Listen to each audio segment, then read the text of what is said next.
اعوذ باللہ من الشیطان الرجیم بسم اللہ الرحمن الرحیم الحمد للہ الذی لا یبلغ مدحتہ القائلون ولا يحصي نعماءه العادون ولا يؤدي حقه المجتهدون فطر الخلائق بقدرته ونشر الرياح برحمته ووتدا بالصخور ميدان أرضه والصلاة والسلام والتحية والإكرام على النبي المصطفى والرسول المجتبى الذي دنا فتدلى فكان قاب قوسين أو أدنى هو الذي سمي في السماء بأحمد وفي الأرضين بأبي القاسم المصطفى محمد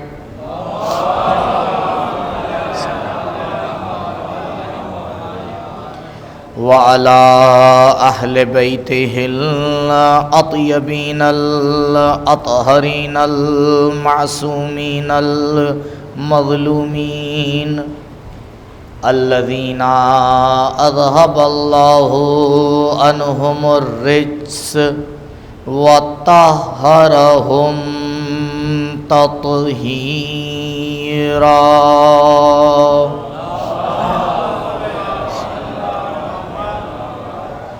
ولا سيما على الحجة الثاني عشر بقية الله المنتظر ولعنة الله على أعدائهم وقتلتهم ومنكري فضائلهم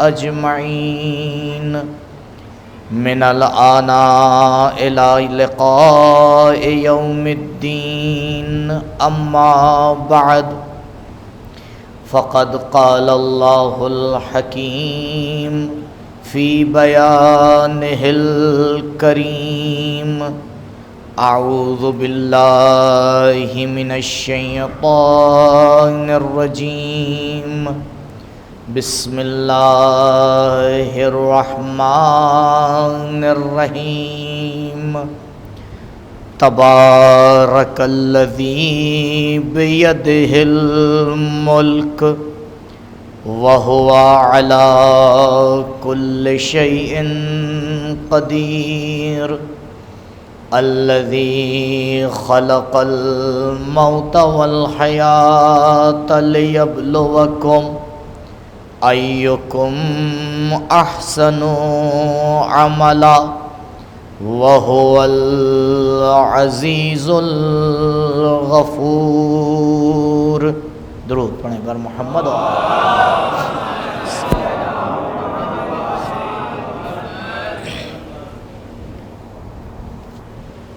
مقصد حیات کے عنوان سے سورہ مبارکہ ملک کی ابتدا کی 2 آیات کی تلاوت کا شرف مسلسل حاصل ہو رہا ہے، اور اس سوال کے جواب کو پانے کے لیے کہ پروردگار نے انسانی زندگی کا مقصد کیا رکھا ہے۔ کچھ مقدمات ہیں جن میں سے چند باتیں اب تک آپ کی خدمت میں عرض کی گئیں، اور کل ایک اہم سلسلہ شروع ہوا کہ وہ کون سے قوانین اور پرنسپل ہیں کہ جن کو سمجھنا ضروری ہے تاکہ یہ مسئلہ کلیئر ہو کہ انسانی مقصد حیات ہے کیا۔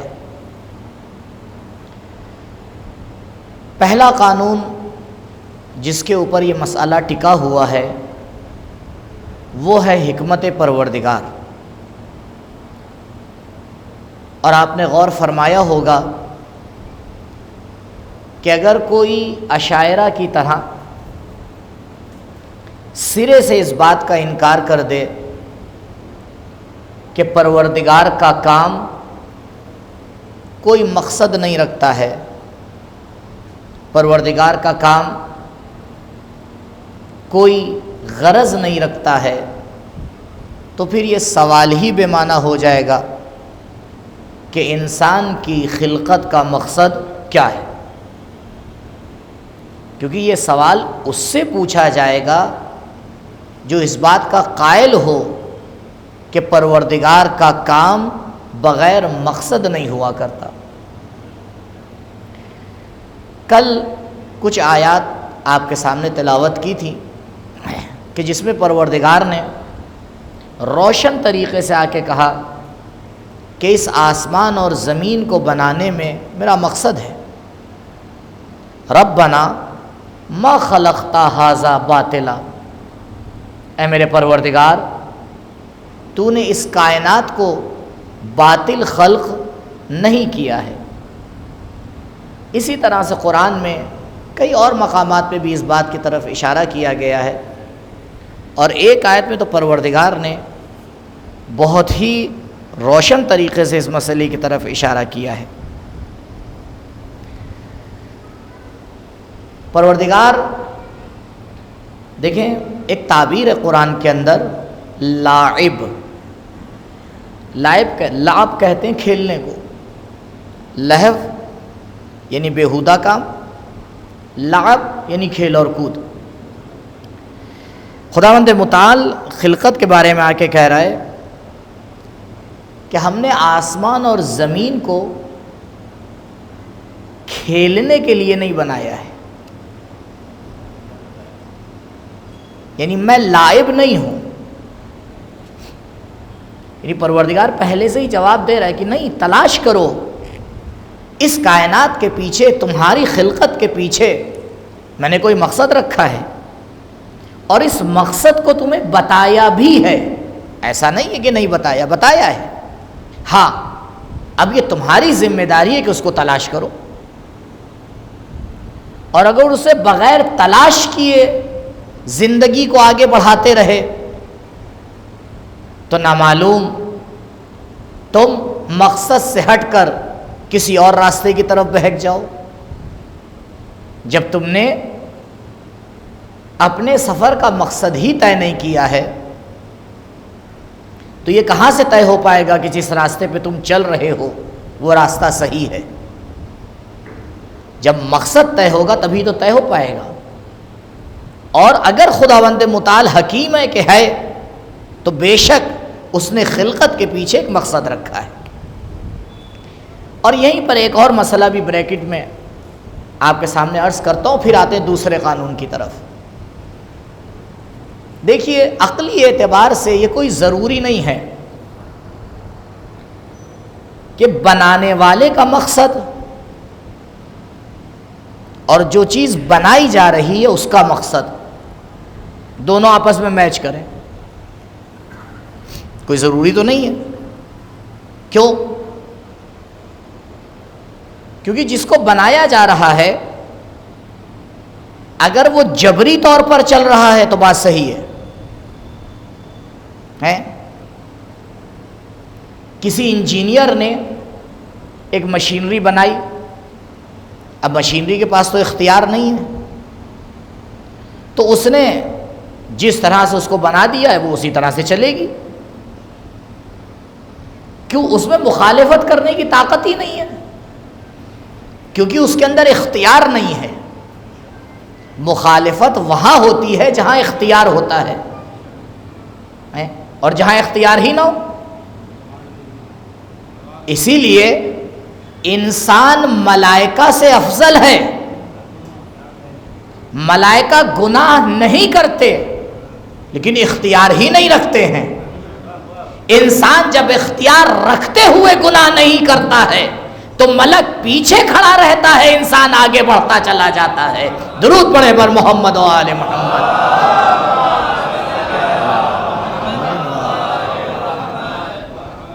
یہ کمال انسان ہے. تو جو چیز بنائی جا رہی ہے اگر اس کو اختیار دیا گیا ہے تو یہ ضروری نہیں ہے کہ اس کا مقصد اور فاعل کا مقصد یعنی بنانے والے کا مقصد آپس میں میچ کرے. خداوند متعال نے کسی مقصد کے تحت انسان کو خلق کیا اور اسی کے ساتھ ساتھ اس کو اختیار بھی عطا کیا. اب کچھ لوگ ہوتے ہیں جو اپنے مقصد کو خالق کے مقصد سے ملا دیتے ہیں، لیکن اکثریت ملا ہی نہیں پاتی. اما ملانا تو دور کی بات ہے، آ کے اس دنیا سے چلا جاتا ہے، کبھی یہ سوچتا بھی نہیں کہ میری خلقت کا کوئی مقصد ہے. آپ دیکھ رہے ہیں، عجیب یعنی تعجب کی بات ہے. ابھی کل ہی میری ایک صاحب سے بات ہو رہی تھی تو وہ پوچھ رہے تھے مجھ سے کہ مولانا کیا ایران میں کہ بھائی آپ نے کیا موضوع رکھا ہے؟ میں نے کہا یہ موضوع رکھا ہے. کہنے لگے یہ موضوع، یہ تو بہت ابتدائی بات ہے. میں نے کہا نہیں، بہت ضروری بات ہے. کہیں ہاں ضروری بات تو ہے. میں نے کہا دیکھیے مسئلہ یہ ہے، آپ جس فضا میں زندگی کر رہے ہیں وہ اور ہے، اور یہاں ہم جس فضا میں زندگی کر رہے ہیں وہ اور ہے. بہت سے ایسے عقلی قوانین ہیں جو آپ کے لیے 2 اور 2 4 کی طرح ہیں، اور یہاں ان قوانین کو سمجھانے کے لیے پورا گھنٹہ چلا جاتا ہے. تو کچھ اس طرح سے آگے بڑھیے کہ پڑھنے والے کو بار بار ریپیٹ کرنے کی ضرورت نہ پڑے. میں پہلے بھی اس مسئلے کو آپ کے سامنے عرض کر چکا ہوں. ہم نے کسی یونیورسٹی اور اسکول میں نہیں دیکھا ہے کہ ایک بار سلیبس پاس کرنے کے بعد اگلے سال اسٹوڈنٹ کے ہاتھ میں وہی سلیبس پکڑا دیا جائے. آپ نے دیکھا ہے کہیں؟ نہیں ہوتا نا. کیا ہوتا ہے؟ اچھا چلیے نہیں، میں کہوں گا پکڑایا جاتا ہے. کب؟ سمجھ گئے نا بھائی؟ اس نے پورے سال پڑھائی کی، اب جب وہ نیکسٹ ایئر آیا تو پھر اس کو وہی پکڑا دیا. کیوں؟ کہتے ہیں بھائی یہ میری غلطی نہیں ہے، یہ پاس ہی نہیں ہوا ہے. اگر یہ پاس ہو جاتا تو ہم اس سال کا سلیبس اس کے ہاتھ میں دیتے. تو معذرت کے ساتھ یہ جو ممبروں پہ تکرار ہو رہی ہے یہ پڑھنے والے کی کمی نہیں ہے، آپ کی توہین ہے. کیونکہ پڑھنے والا یہ طے کر کے جا رہا ہے کہ آپ پاس ہوئے ہی نہیں ہیں، پھر وہی سلیبس دیتا ہے. پھر 350 دن گزرتے ہیں، یعنی پھر آتا ہے محرم، پھر وہ وہی سلیبس دیتا ہے. اور تعجب کی بات تو یہ ہے، اما بچہ فیل ہو کے ناراض ہوتا ہے، غصہ کرتا ہے اور وہ آ کے کونے میں بیٹھ جاتا ہے. اما عجیب لوگ ہیں، فیل ہونے کے بعد تعریف بھی کرتے ہیں، داد بھی دیتے ہیں. درود پڑھے بر محمد و آل محمد.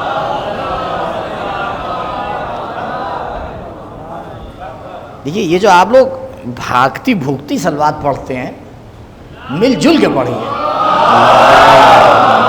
صلی اللہ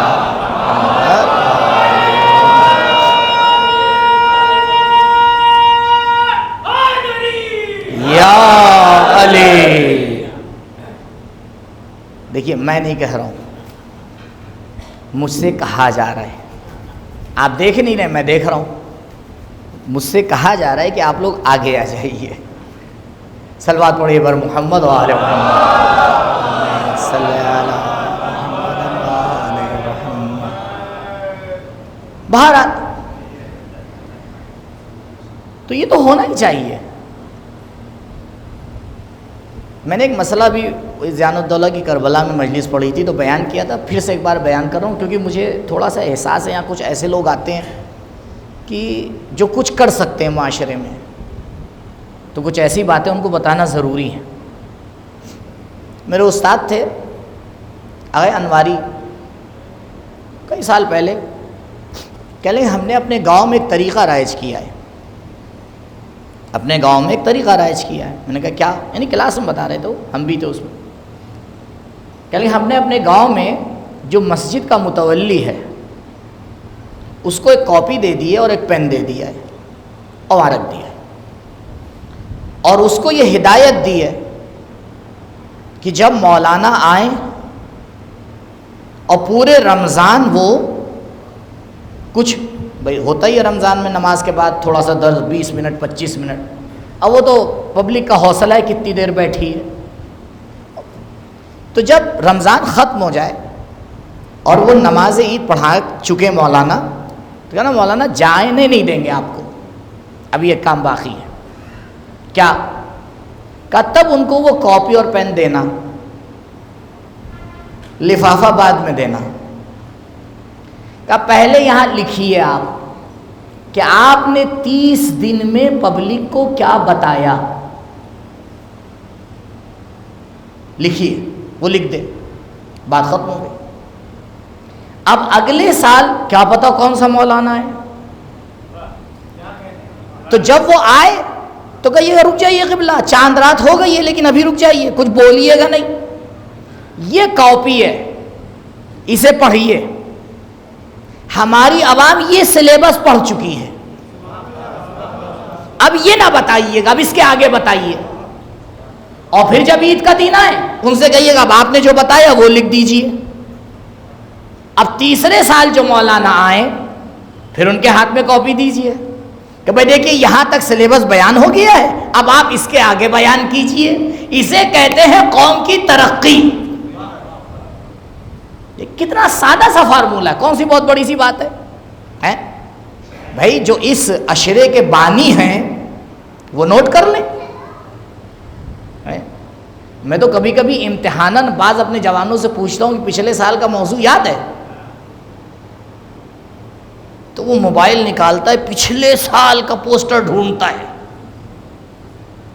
ہے، اور اگر اس نے واٹس ایپ اپڈیٹ کر دیا تو گیا مانگے فلاں چیز۔ مولانا وہ تو اچھا دیکھتے ہیں، ہمیں جسے ٹاپک ہی نہ یاد ہو سے باتیں کہاں سے یاد ہوں گی؟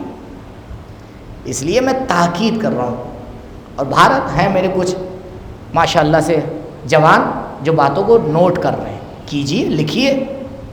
میں پھر آپ سے کہوں گا، جو ابھی میں عدالت کے حوالے سے آپ کے سامنے گفتگو کرنا چاہ رہا ہوں، الحمدللہ کچھ نہیں تو 20 سال تو ہو ہی گئے ہوں گے جو ان باتوں کو میں آپ بتا رہا ہوں لوگوں کے درمیان، لیکن اس کے باوجود بھی میں لکھ کے تیاری کر کے آتا ہوں۔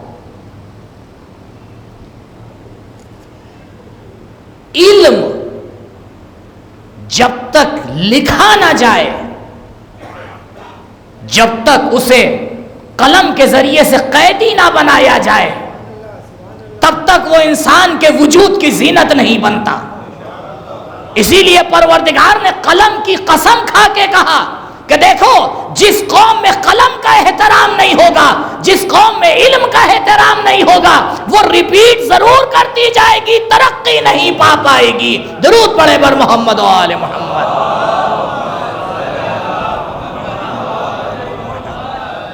لکھنے سے بات میں نظم آتی ہے، سمجھ میں آتا ہے کہ یہ دلیل ہے، یہ طریقہ ہے، بات کہاں سے کہاں پہنچی۔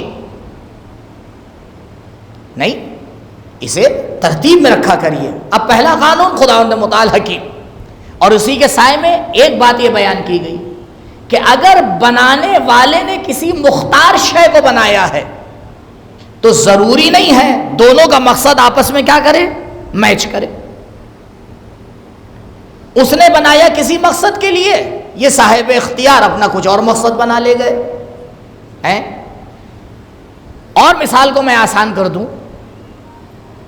آپ ایک مزدور کو لے کے آئے، آپ کا مقصد کچھ، کیا ضروری ہے جو آپ کا مقصد ہے وہ اس کا بھی مقصد ہو؟ کیوں آپ کے مقصد آپس میں میچ نہیں کرتا؟ کیونکہ وہ سامنے والا صاحب اختیار ہے، اگر صاحب اختیار نہیں ہے تو پھر وہ وہی کرے گا جو بنانے والا چاہ رہا ہے۔ لہذا اسے ذہن میں رکھیے گا کہ مقصد خلقت کے کلیئر ہونے کا مطلب یہ نہیں ہے کہ ہم اور آپ سب اسی مقصد کے پیچھے ہیں، نہیں، مقصد کا پتہ ہو جانا الگ بات ہے، مقصد کے اعتبار سے زندگی بسر کرنا الگ بات ہے، یہ دوسرا مرحلہ ہے، یہ میری گفتگو ہے ہی نہیں۔ میری یہ ذمہ داری ہے کہ میں آپ کے سامنے قرآن اور روایات کی روشنی میں اس بات کو روشن کروں کہ خداوند متعال نے انسان کی خلقت کا مقصد کیا رکھا ہے۔ اب آپ اس کے اکارڈنگ چلیں یا نہ چلیں،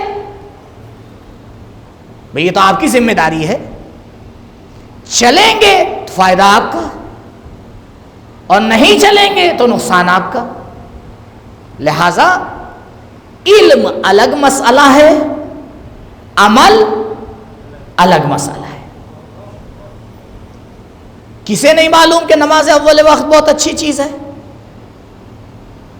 کسے نہیں معلوم کہ غیبت نہیں سننا چاہیے؟ علم ہے، لیکن جب عمل کے مرحلے میں انسان آتا ہے تو پیر تھر تھراتے ہوئے نظر آتے ہیں۔ کیوں؟ ایسا کیوں ہے؟ اس کا ابھی جواب نہیں، کل نہیں تو پرسوں اگر پہنچیں گے تو انشاءاللہ اس کا جواب دوں گا کہ یہ مسئلہ ماجرا ہے کیا، کیوں یہ دونوں چیزیں آپس میں نہیں چل پاتی، علم ہونے کے باوجود بھی عمل نہیں ہو پاتا۔ اور یہ تو بہت سی جگہ پہ مشہور ہو گیا ہے، ہمیں پتہ تو بہت ہے کرتے کچھ نہیں ہے۔ تو بھائی ایسا کیوں ہے کہ پتہ بہت ہے کرتے کیوں نہیں ہے؟ یہ بیچ میں گڑبڑ کہاں پہ ہو رہی ہے؟ دوسرا قانون مقصد خلقت کو سمجھنے کے لیے عدالت پروردگار، اہم مسئلہ، آج جہاں تک پہنچیں گے، اگر رہ گیا تو انشاءاللہ پھر کل۔ عدالت پروردگار، بعض روایات میں یہ جملہ آیا بالعدل قامت السماوات والارض، پروردگار نے آسمان اور زمین کو عدالت کے معیار پہ قائم کیا۔ اگر کوئی انسان عدالت پروردگار کا عقیدہ نہ رکھے تب بھی کوئی ضروری نہیں ہے کہ وہ مقصد خلقت کو سمجھ جائے۔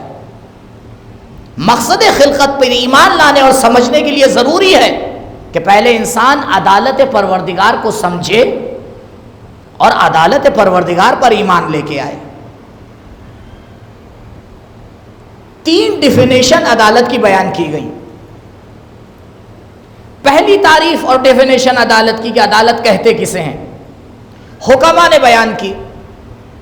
حکماء نے کہا اعطاء کل ذی حق حقہ، کا عدالت کا معنی یہ ہے کہ ہر صاحب حق کو اس کا حق دیا جائے، یہ عدالت ہے۔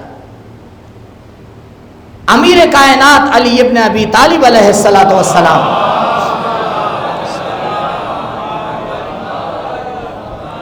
میرے مولا نے نہج البلاغہ میں 2 جگہ کے اوپر، ایک حکمت نمبر 470 اور دوسرا حکمت نمبر 434، 2 جگہ پر عدالت کا معنی بیان کیا۔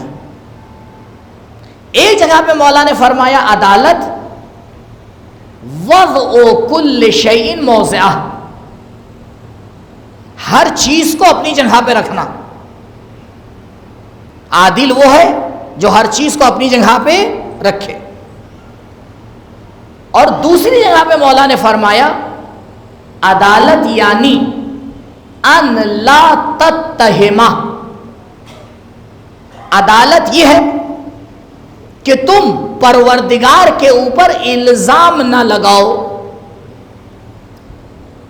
تینوں باتیں آپ نے غور فرمائی، اب ان تینوں کا خلاصہ کرنا ہے کہ بالاخره عدالت ہے کیا۔ تینوں باتیں ایک ہی چیز کہہ رہی ہیں، الفاظ الگ الگ ہیں، نتیجہ تینوں کا ایک ہے۔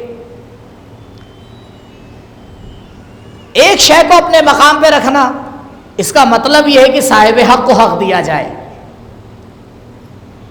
مولا اسی بات کو کہہ رہے ہیں کہ اگر تم نے خدا پہ اعتراض کیا تو اس کا مطلب یہ تم یہ کہنا چاہ رہے ہو کہ نعوذ باللہ خدا نے ہر شے کو اپنی جگہ پہ نہیں رکھا ہے اور یہ مخالف عدالت پروردگار ہے.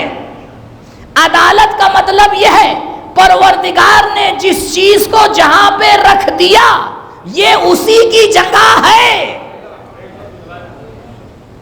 اور فرمایا آپ نے تو تینوں کا معنی کیا ہوا؟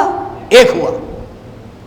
تو یہ ہے عدالت اور یہ ہر چیز کے بارے میں جاری ہوتی. کہیں بھی آپ چلے عدالت کا یہی معنی ہے. عدل اور قسط. بالعدل قامت السماوات والارض کا مطلب یہ ہے کہ پروردگار نے آسمان اور زمین میں جس چیز کو بھی خلق کیا ہے ایسا خلق کیا ہے جیسا خلق ہونے کا حق تھا. اب دو آیتیں میں آپ کے سامنے پیش کر رہا ہوں. پہلی آیت دوسری آیت سورہ مبارکہ 3 کی آیت نمبر 4 3 کی 4 اور پہلی آیت سورہ مبارکہ 7 کی. ان دو آیتوں پہ بھی غور کیجئے تو بات کو آگے بتاؤں.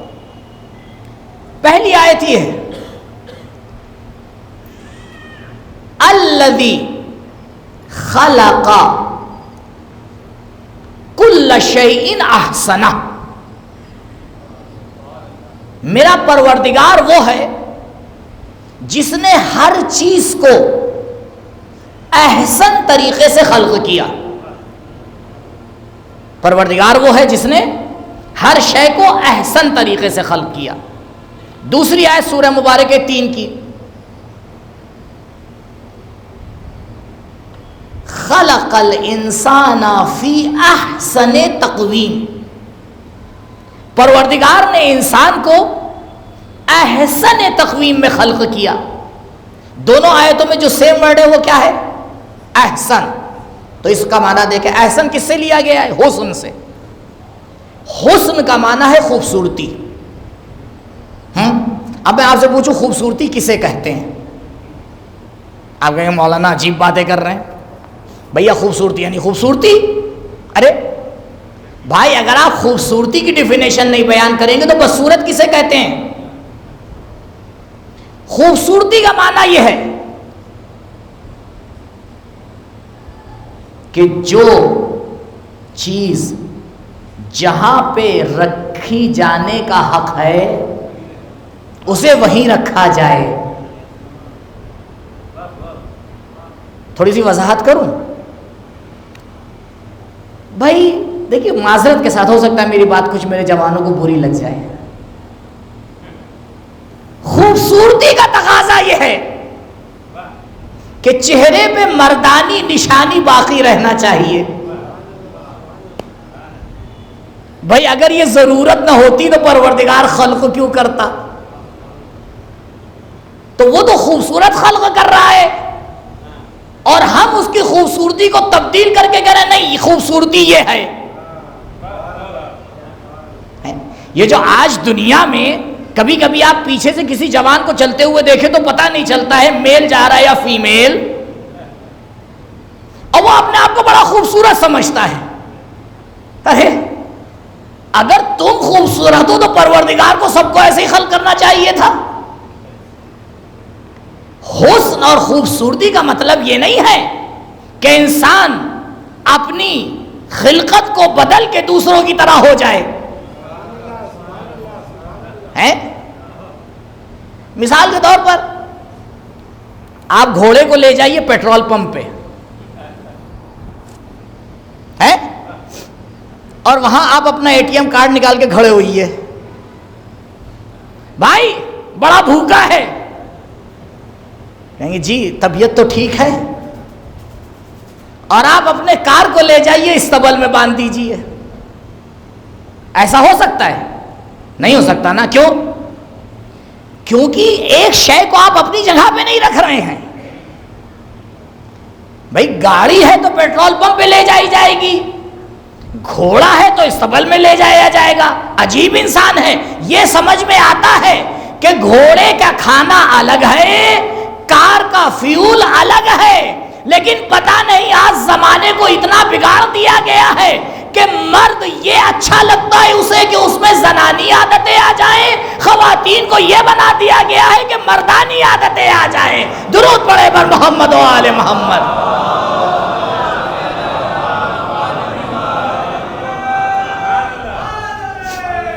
یا علی اللہ صلی اللہ علیہ۔ جناب موسیٰ صدر انٹرویو لینے ایک مسیحی خاتون آئی لبنان میں، مسیحی تھی، بے پردہ گئی، اب آپ عالم دین۔ آتے اس نے پہلا سوال کیا، آپ لوگ کیوں کہتے ہیں کہ خواتین کو حجاب کرنا چاہیے؟ آپ لوگ نے خواتین کی آزادی سلب کر دی ہے۔ کچھ نہیں بولے، اپنی جیب سے ایک ٹافی نکالی، اس کا ریپر کھولا، اسے زمین پہ پھینکا، کہا تم اسے کھاؤ گی؟ کہا نہیں۔ کہا اگر اس کا ریپر باقی رہے گا تو، اور میں تمہیں دودھ دیتا تو؟ کہا میں آپ سے لے لیتی۔ کہا بس یہی فرق ہے، ہم اپنی خواتین کو نایاب سمجھتے ہیں لہذا حجاب کی چادروں میں رکھتے ہیں، تم اپنی خواتین کو بیکار سمجھتے ہو لہذا پیروں کے تلوے کے نیچے رکھا کرتے ہو۔ اسلام نے ہر شے کو اپنی جگہ پہ رکھا ہے، یہ خدا بتائے گا کہ کون سی چیز کا تقاضا کیا ہے، کس کی ضرورت کیا ہے۔ درود پڑھے بر محمد و آل محمد۔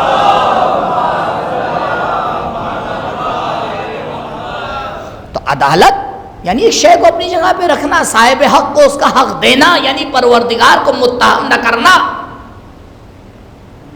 اگر آپ نے پلٹ کے یہ کہہ دیا ہے کاش ایسا ہوتا، آپ تو کہہ کے نکل گئے، لیکن یہ ہو گیا شرک۔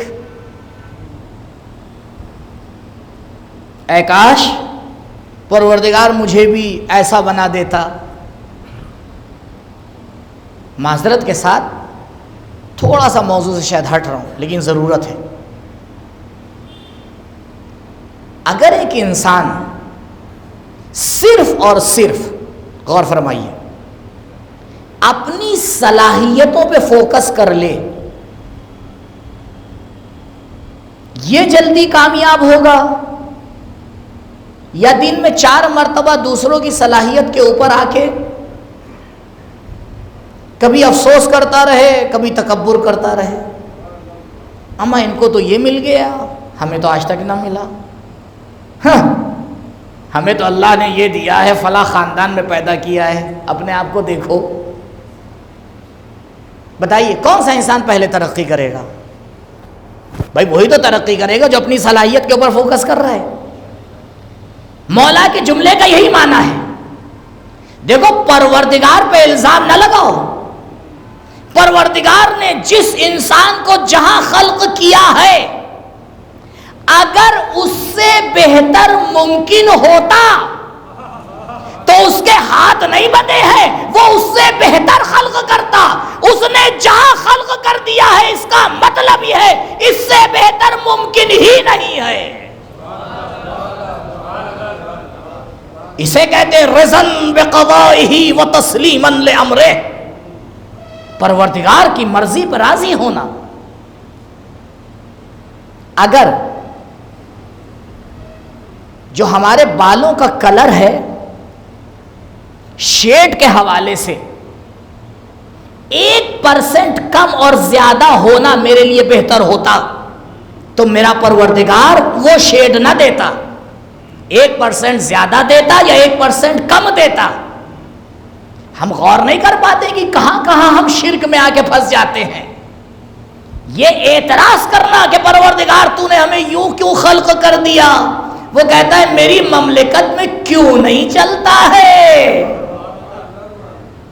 کیونکہ جو علم میرے پاس ہے، جو حکمت میرے پاس ہے، وہ تمہارے پاس ہو ہی نہیں سکتی ہے۔ میں خالق ہوں، تم مخلوق ہو، یہ تم سمجھ ہی نہیں سکتے ہو کہ کس علم کے سائے میں، کس حکمت کے سائے میں نے تمہیں خلق کیا ہے۔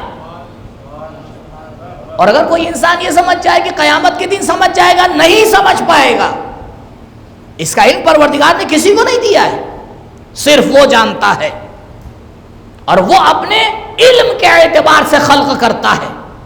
ہمارا کام ہے اس کی خلقت پہ سر تسلیم جھکا لینا۔ اگر ہم نے سر تسلیم جھکا لیا تو اس کا مطلب یہ کہ ہم عدالت کا معنی سمجھ گئے۔ عدالت میں اور برابری میں کبھی کبھی غلطی ہو جاتی ہے۔ میرے بعض جوان معذرت کے ساتھ، شاید ان کے لیے تیسری چوتھی بار ریپیٹ ہو رہا ہو، لیکن بہرحال غور فرمائیے، دو ورڈ ہے، ایکویل ہے، برابر ہے۔ عدالت اور جسٹس الگ چیز ہے دونوں۔ برابری ہر جگہ عدالت نہیں ہوتی۔ سمجھنے کے لیے جو مثال دیتا ہوں وہی دوبارہ ریپیٹ کروں گا۔ ایک کمپنی میں ایک آدمی تو کام نہیں کرتا ہے، اوپر سے نیچے تک کی ایک ٹیم ہے جو کام کر رہی ہے۔ مینیجر سے لے لیجئے آپ، واچ مین تک کے، سب کی سیلری برابر ہوتی ہے۔ دنیا میں کسی نے کہا ظلم ہو رہا ہے، کہا تو یہاں پر عدالت ہے۔ عدالت یہ ہے کہ جس کا جو حق ہے وہ دیا جائے، اور حق کا طے کرنا بڑا ایک مسئلہ ہے، ابھی آؤں گا اس کے اوپر۔ بھئی ایک کمپنی نے طے کر رکھا ہے جو اس پوسٹ پہ کام کرے گا ہماری نظر میں اس کا حق یہ ہے، جو اس پوسٹ پہ کام کرے گا ہماری نظر میں اس کا حق یہ ہے۔ اب آپ بتائیں کوئی اعتراض کرتا ہے؟ نہیں کرتا نا۔ اعتراض کب کرتا ہے؟ جب پوری دنیا آ کے کہے کہ نہیں اس پوسٹ کا حق اتنا ہے، آپ کم دے رہے ہوں، تب ہڑتال ہوتی ہے۔ تب ورکر آگے ہڑتال کرتا ہے، کہتا ہے بھائی مجھے میرا حق نہیں مل رہا ہے۔ لیکن اگر اس کو جو اس کا حق ہے دے دیا جائے تو کوئی کچھ کہے گا؟ نہیں کہے گا نا۔ اللہ اکبر۔ اما ایک کمپنی کا ورکر جو اسے چلا رہا ہے اس پر اعتراض نہیں کرتا، کیوں؟ کیونکہ وہ یہ سمجھا ہوا ہے کہ یہ میرا حق ہے جو مجھے مل رہا ہے۔ یہ انسان عجیب ہے، روز پروردگار پہ اعتراض کرتا رہتا ہے، پروردگار مجھے میرا حق مل ہی نہیں رہا ہے۔ وہ آواز دیتا ہے نہیں، میں نے تو تمہیں تمہارا حق دے کے بھیجا ہے، اب تم اسے نہ لے پاؤ تو یہ تمہاری کمی ہے۔ درود پڑھے بر محمد و آل محمد۔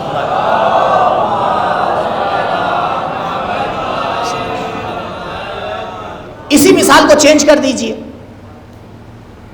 مثلا ایک مہینے میں سیلری بٹی اور عجب کارنامہ ہوا اسی کمپنی میں، سب کو، اب وہ سافٹ ویئر بنے ہوئے نا بینک کے، وہ آٹومیٹک ایک کلک کریے سب کی سیلری چلی گئی، اور اس میں گڑبڑ ہو گئی کوئی؟ اما الہی نظام تھوڑی ہے جس میں گڑبڑ نہ ہو، یہ تو انسانی نظام ہے، گڑبڑ ہو گئی۔ کبھی کبھی آپ دیکھ لیے میسج آ جاتا ہے بھائی پیمنٹ غلط ہو گیا، یہ لیجئے۔ اب جو اس میں 2-3 لوگ بیچارے اٹک جاتے، پھنس جاتے۔ اب ہوگی گڑبڑ سافٹ ویئر میں، سب کو برابر سے سیلری چلی گئی۔ تو یہاں برابری ہوئی یا نہیں ہوئی؟ برابر سے گئی سب کو۔ سب چپ رہے یا اعتراض کیا؟ نہیں، جسے زیادہ گئی ہوگی وہ کیوں بولے گا، اور جسے کم گئی وہ اس کے بجائے بھی بولے گا۔ کیوں بھائی؟ کہیں نہیں، برابر سے تھوڑی سیلری بانٹی جاتی ہے۔ تو آپ نے دیکھا یہاں پہ برابری ہے لیکن عدالت نہیں ہے۔ اچھا، تیسری مثال، اسی مثال کو تھوڑا سا بدل لیجئے۔ کمپنی نے آ کے یہ طے کیا، مثلا مسلمان حکومت ہے، عید کا دن آیا، اس نے کہا بھائی دیکھو اتنے دن سے لوگ کام کر رہے ہیں، ان کو ایک عیدی دے دی جائے، گفٹ کے عنوان سے کچھ دے دیا جائے۔ اب اس نے کہا بھائی اس میں ہم کوئی فرق نہیں ڈالیں گے، اوپر سے نیچے تک سب کو ایک ہی چیز دیں گے، اور سب کو دے دی گئی، کسی نے اعتراض نہیں کیا۔ یہاں برابری بھی ہے، عدالت بھی ہے۔ تو آپ نے غور فرمایا، ایک ہی ایگزامپل میں اس کو یاد رکھیے گا۔ تو ضروری نہیں ہے کہ ہر عدالت کا نتیجہ برابری ہو اور ہر برابری کا نتیجہ عدالت ہو، لہذا اب نہ کہیے گا اہل بیت ہم جیسے ہیں، نہیں، یہ عین عدالت ہے، جو عالی ہے وہ عالی رہے گا، جو دانی ہے وہ پست رہے گا۔ درود پڑھے بر محمد و آل محمد۔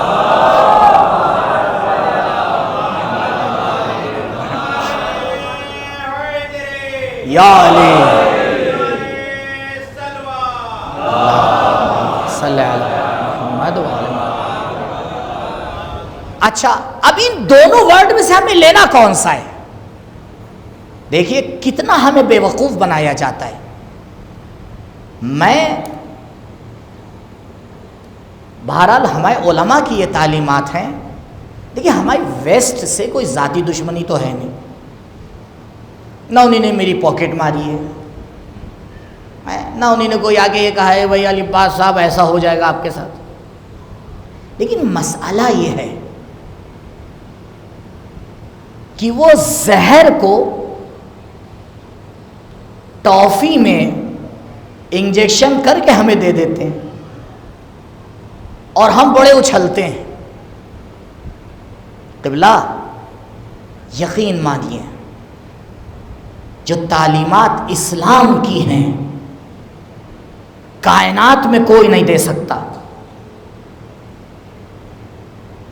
ویسٹ کی ایک بہت بڑی غلطی جو ہمارے معاشرے میں آ رہی ہے وہ یہی ہے، اسلام عدالت کو بڑھاوا دیتا ہے، ویسٹ برابری کو بڑھاوا دیتا ہے۔ دیتا یا نہیں دیتا؟ اچھا اما بھیا اگر بڑھاوا دے رہے ہو تو دو طرفہ دو۔ خواتین کو اکسایا جاتا ہے، کاندھے سے کاندھا ملا کے چلنا ہے، چاہے 14 انچ کی ہیل کی چپل پہننا پڑے، کاندھے سے کاندھا ملائیں گے۔ آپ نے دیکھا ہے مردوں کے جوتوں میں کبھی ہیل ہو؟ دیکھا ہے آپ نے غور ہی نہیں کیا ان مسائل کے اوپر؟ کیوں؟ کیونکہ آپ کو تو صرف خریدوانا آتا ہے، غور کرنا تھوڑی آتا ہے۔ نہیں، غور کیا کیجئے ان سب مسائل کے اوپر۔ بھائی یہ کون سی جو ہے وہ برابری ہے؟ بھائی اگر جوتے میں ہیل اچھی بات ہے تو کیوں انہی کے جوتوں میں ہو، ہمارے جوتوں میں کیوں نہ ہو؟ کیوں بھائی؟ اور اگر بری بات ہے تو ہمارے میں بھی نہ ہو، ان میں بھی نہ ہو، کیوں؟ کیونکہ بھائی برابر ہے نا۔ تو بھائی برابر کے قانون کا رزلٹ تو ایک ہی ہوتا ہے۔ اچھا بھئی اگر برابری ہے تو آپ نے کہا نہیں، ہم کب تک کے گھر میں کام کریں گے، ہم تو باہر جا کے کام کریں گے۔ پچھلے سال بھی میں نے ٹاپک چھیڑا تھا، اور میں نے پچھلے سال بھی آپ سے عرض کیا تھا کہ میں خواتین کی پڑھائی کا مخالف نہیں ہوں، لیکن اسلام اس کا مخالف ہے کہ خاتون مرد بن جائے اور مرد خاتون بن جائے۔ بھیا اگر ایک ہی جینڈر کی ضرورت ہوتی تو پروردگار دو کیوں خلق کرتا؟ کیوں خلق کرتا؟ پوری طاقت اس میں صرف ہو گئی ہے انسانوں کی ہے۔ اب دیکھیے ہوتا کیا ہے، اچھے سے پڑھائیے لیکن خیال رکھیے، معذرت کے ساتھ تھوڑا کڑوی کڑوی باتیں آ گئی بیچ میں، خصوصاً جو لوگ لاسٹ میں ایک دم بیٹھے ان کے لیے۔ آپ نے پڑھایا اور آپ نے اپنی لڑکی کو بنا دیا ڈاکٹر۔ دیکھیے اسی کو کہتے ہیں خطرناک بات۔ دیکھ رہے ہیں آپ، دھیرے دھیرے جو چھتوں پہ بھی لرزہ ہو رہا ہے۔ پریشان نہ ہوئیے. صلوات پڑھیے اور محمد آل محمد. جی کبھی کبھی عرش الہی بھی ہل جاتا ہے. خیر آپ نے پڑھایا، ڈاکٹر بنا دیا، بہت اچھی بات ہے. جو معاشرے میں ذمہ داریاں ہیں، کچھ ایسے کام ہیں جو مخصوص ہیں، میں ان کی بات نہیں کر رہا ہوں. تو آپ نے معاشرے کو کتنے انسان دیے؟ آپ نے ایک لڑکی کو پڑھا لکھا کے ڈاکٹر بنا کے معاشرے کو دے دیا. آپ نے معاشرے کو کئی انسان دیے؟ ایک ہی دیا نا. ٹھیک. اب مجھے بتائیے اس خاتون کے پاس کتنا ٹائم ہے یہ اپنی اولاد کی تربیت کرے؟ اس کے پاس کتنا ٹائم ہے اپنی شوہر کی دیکھ بھال کرے؟ خصوصاً اگر شوہر اسٹیٹس کے حوالے سے تھوڑا سا نیچے ہو تب تو بڑی مصیبت ہو جاتی ہے. لیکن اب آئیے میں ایک دوسری خاتون کو آپ کو بتاؤں. دیندار خاتون جس کے والدین نے طے کیا کہ ہم اسے ایک دیندار لڑکی بنائیں گے. شادی کے بعد اس کے گھر میں 4 اولادیں ہوئیں. اس کے پاس پورا ٹائم تھا کہ وہ شوہر کو بھی سکون دے اور 4 اولاد کی بھی تربیت کرے. اب آپ بتائیے آپ نے معاشرے کو کتنے لوگ دیے؟ آپ نے معاشرے کو 5 بہترین انسان دیے، 4 اولادیں دی، 1 شوہر دیا. لیکن ان 5 کو سپورٹ کیا اس خاتون نے. اسی لیے میرے پروردگار نے نبی کو 1 لڑکی دی تاکہ کائنات کو بتائے خواتین کا کام سپورٹ کرنا ہے، مردوں کا کام جنگ احد اور جبل میں جانا ہے. درود پڑھے بر محمد و آل محمد.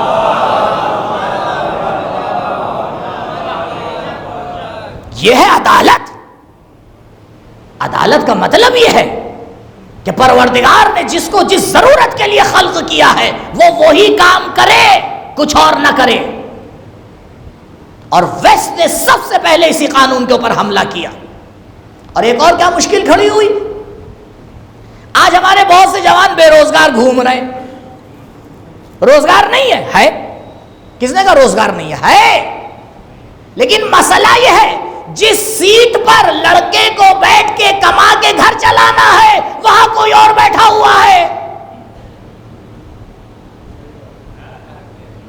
اور کیا نا آپ نے؟ نہیں، ایک مشکل اور کھڑی ہو گئی.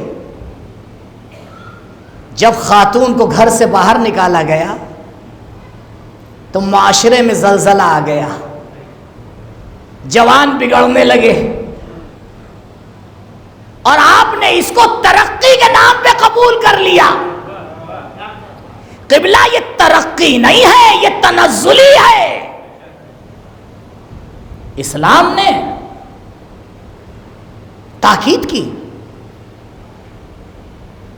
صبح نمودار ہوئی کائنات کا سب سے عالی ترین باپ محمد مصطفیٰ صلی اللہ علیہ وآلہ وسلم پہنچے. کہاں؟ رات میں ایک رخصتی ہوئی ہے. صبح پہنچے اور مولا سے سوال کیا، یا علی فاطمہ کو کیسا پایا؟ صلوات پڑھی پر محمد و آل محمد.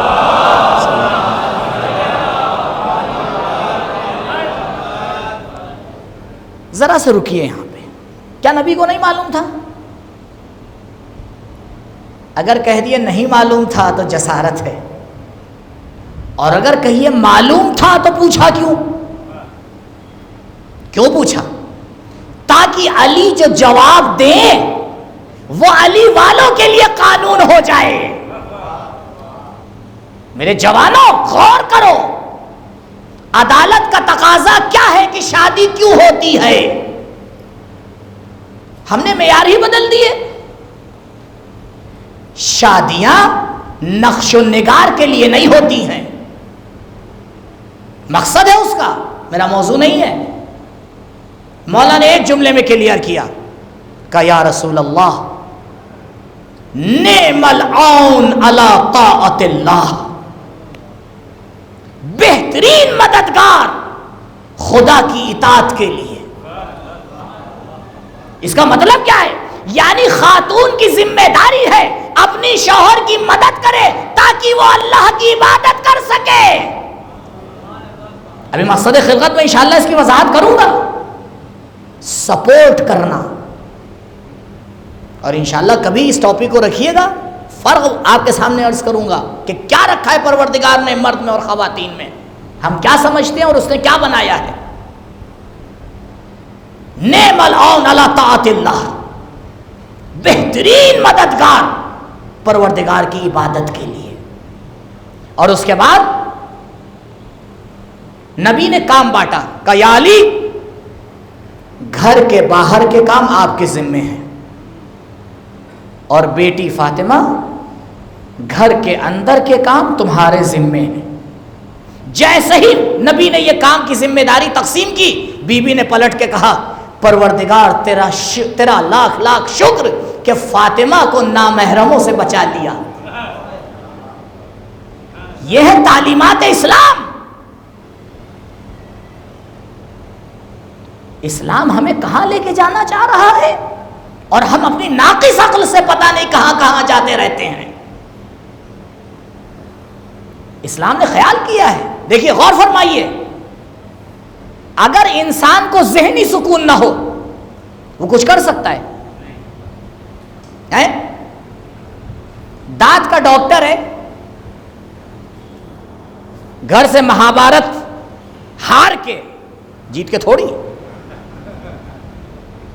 اپنی کلینک پہ آیا ہے. غلطی آپ پہلے پیشنٹ پہنچ گئے. کیوں پہلے پہنچے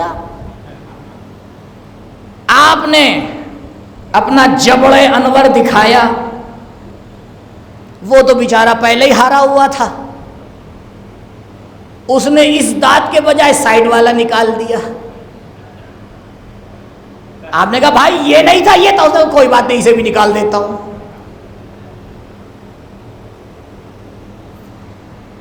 دوسرا شخص گھر سے نکلا مہابھارت ہار کے، وہ بینک میں پہنچا، اب وہ آگے بیٹھا اکاؤنٹ کی سیٹ پہ، غلط چیک اس کے ہاتھ میں دے دیا، اس نے پاس کر دیا. اور کچھ دن بعد چلا ارے یہ تو مصیبت ہو گئی میرے بھائی، اب تو تیری سیلری سے کٹے گا. تو جو معاشرے میں مردانہ گڑبڑیں ہو رہی ہیں، اس میں کہیں نہ کہیں سپورٹ کی کمی ہے. اور کیوں کمی ہے؟ کیونکہ ہم نے یہ غور ہی نہیں کیا کہ پروردگار نے مرد اور خاتون کو رنگ کے اندر کشتی لڑنے کے لیے نہیں بنایا ہے، ایک دوسرے کو سپورٹ کرنے کے لیے بنایا ہے. یہ دونوں ایک پرندے کے دو پر ہیں، جب ایک ساتھ چلتے ہیں تو یہ پرندہ صراط مستقیم پر اڑتا ہے. درود پڑھے بر محمد و آل محمد.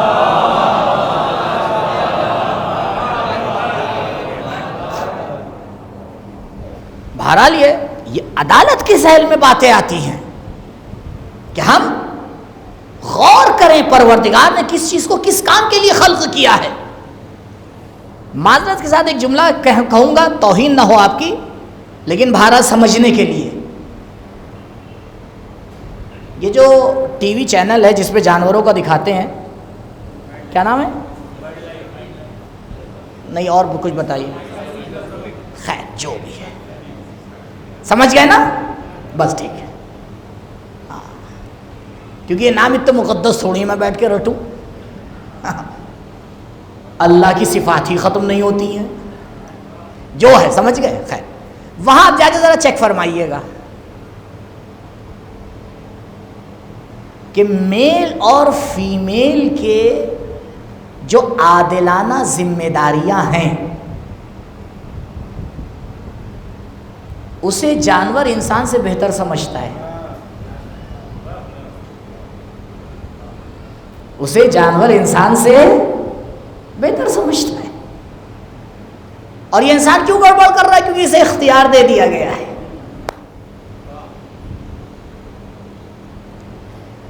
آئیے تھوڑا آپ کے مزاج کی بھی بات ہو جائے. پروردگار نے حکم دیا تم امت کی ماں ہو، گھر میں بیٹھنا، ولا تبرجن تبرج الجاہلیہ، جاہلی خواتین کی طرح باہر نہ نکلنا. خدا نے حکم دے دیا یا نہیں دے دیا؟ لیکن اب ہم کیا کریں؟ پروردگار تو سکھا رہا ہے، لیکن اسلام میں خاتون ہے جو سیکھنے کے لیے طے ہی نہیں کر پا رہی ہے. اب جب وہ گھر سے نکلی تو پورا اسلام کا نظام ہی بگاڑ کے رکھ دیا، مسلمانوں میں تفرقہ ڈال دیا، پہلی جنگ ایجاد کر دی. درود پڑھے بر محمد و آل محمد.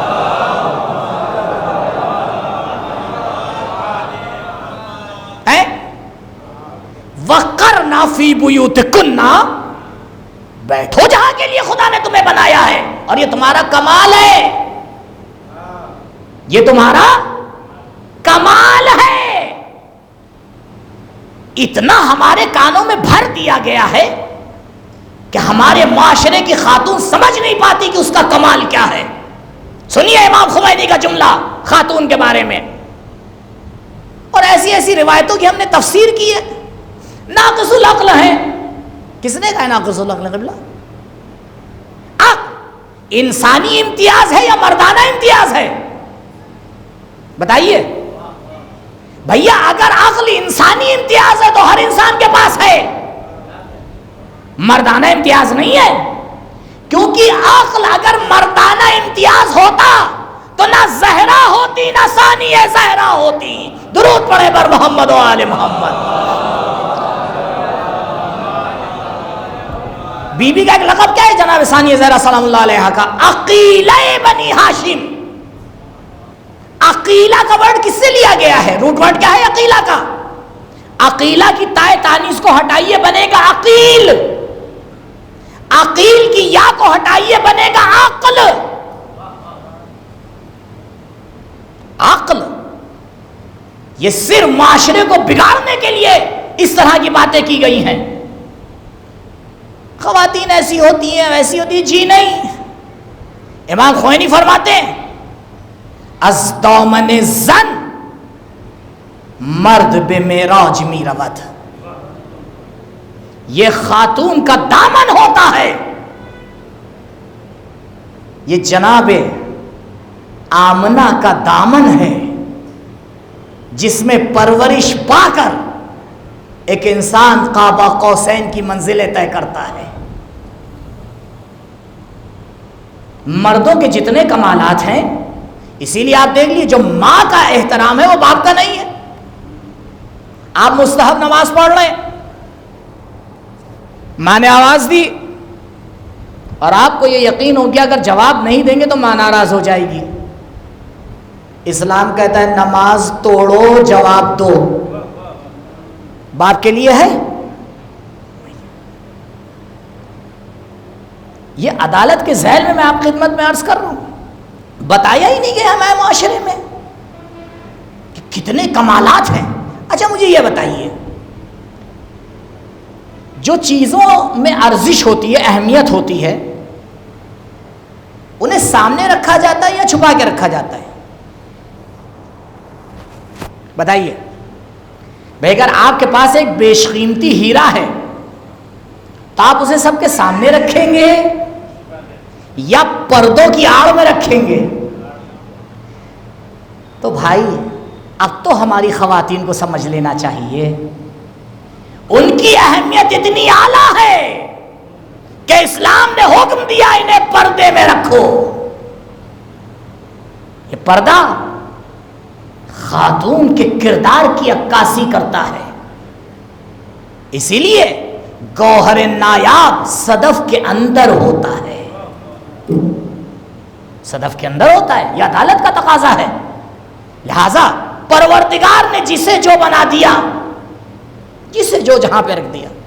اب یہ بھی ایک اپنے اندر ایک مسئلہ ہے، کبھی آپ کے ذہن میں یہ نہ آئے کہ مثلا پروردگار نے خواتین کو مثلا حکومت نہیں دی، ولایت نہیں دی، یا دوسری باتیں نہیں، وہ اپنی جگہ پہ سب کا جواب ہے اسلام کے پاس، میرا موضوع نہیں ہے، یہ خود ایک مستقل موضوع ہے کہ اسلامی حوالے سے اس مسئلے کو کلیئر کیا جائے۔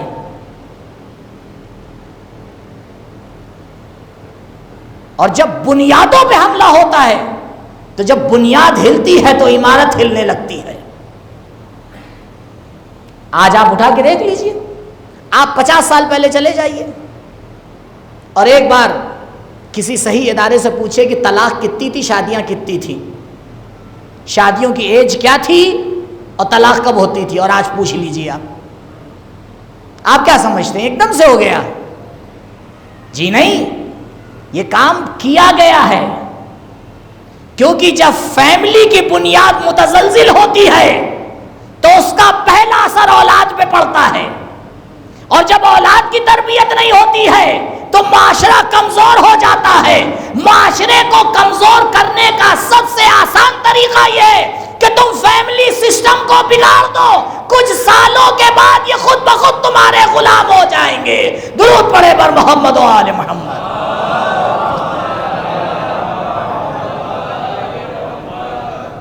یہ باقاعدہ یہ کام کیا گیا ہے اور ہم متوجہ نہیں ہو پاتے کہ ہمیں کٹ پتلی کی طرح ہم سے کھیلا جا رہا ہے،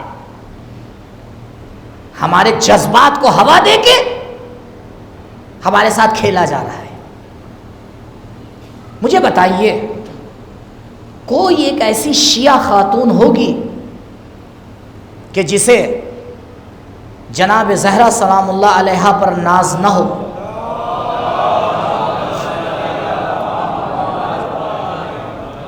ہوگی یا نہیں ہوگی؟ نہیں ہو سکتا نا۔ تو ہماری خواتین کو کسے آئیڈیل بنانا چاہیے؟ بتائیے آپ، کسے آئیڈیل بنانا چاہیے؟ بھائی اسی بیوی کو تو آئیڈیل بنانا چاہیے جس نے ایسی اولاد کی تربیت کر دی، کوئی حسن بن گیا، کوئی حسین بن گیا، کوئی عالی ترین زینب بن گئی، کوئی ام کلثوم بنتی ہوئی نظر آئی۔ یہ کربلا کا ایک موضوع ہے، اس پہ بھی غور فرمائیے گا، آج مصائب میں بھی اشارہ کروں گا۔ کربلا کی ایک بہترین مثال کربلا کے بچے ہیں، اور کربلا کے بچوں کی تربیت ماؤں کی گود میں ہوئی ہے۔ ہم نے اپنے سیکنڈری کاموں کو اٹھا کے آگے پرائرٹی دے کے پہلے پہ رکھ دیا ہے۔ ماں کی پہلی ذمہ داری ہے تربیت اولاد، اسی لیے پروردگار نے اولاد کی تربیت کی تمام ضرورتیں ماں میں رکھی ہیں، باپ میں نہیں رکھی ہیں۔ یہاں میرے مجمع میں بہت سے باپ ہوں گے، 10 اگر ایسے ہوں جن کی اولاد 16-17 سال کی ہے اور انہیں ایگزیکٹ یاد ہو کہ چاند کے مہینے کے اعتبار سے ان کا بچہ کب پیدا ہوا ہے، نہیں یاد ہوگا۔ 4-5 نکل آئے تو بڑی بات ہے۔ ماں سے پوچھئے گا، وہ منٹ بھی بتا دے گی، سیکنڈ بھی بتا دے گی، جگہ بھی بتا دے گی، کیفیت بھی بتا دے گی۔ اما 5 منٹ آپ اپنے بچے کو گود میں لے لیتے، رونے لگتا ہے تو فوراً آپ کا جملہ کیا ہوتا ہے؟ بھائی سنبھالیے، ہم سے نہیں سنبھلتا۔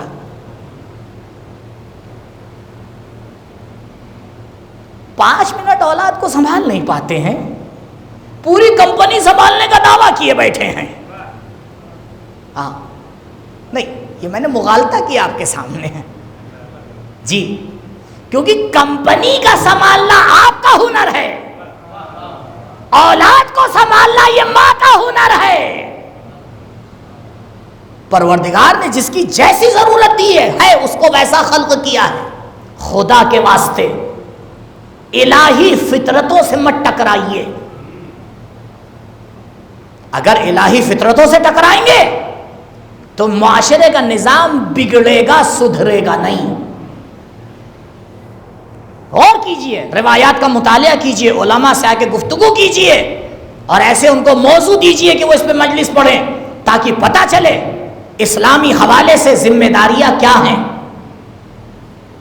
کیونکہ اگر ایک انسان اپنی ذمہ داری پہ عمل نہ کرے کبھی کامیاب نہیں ہو سکتا۔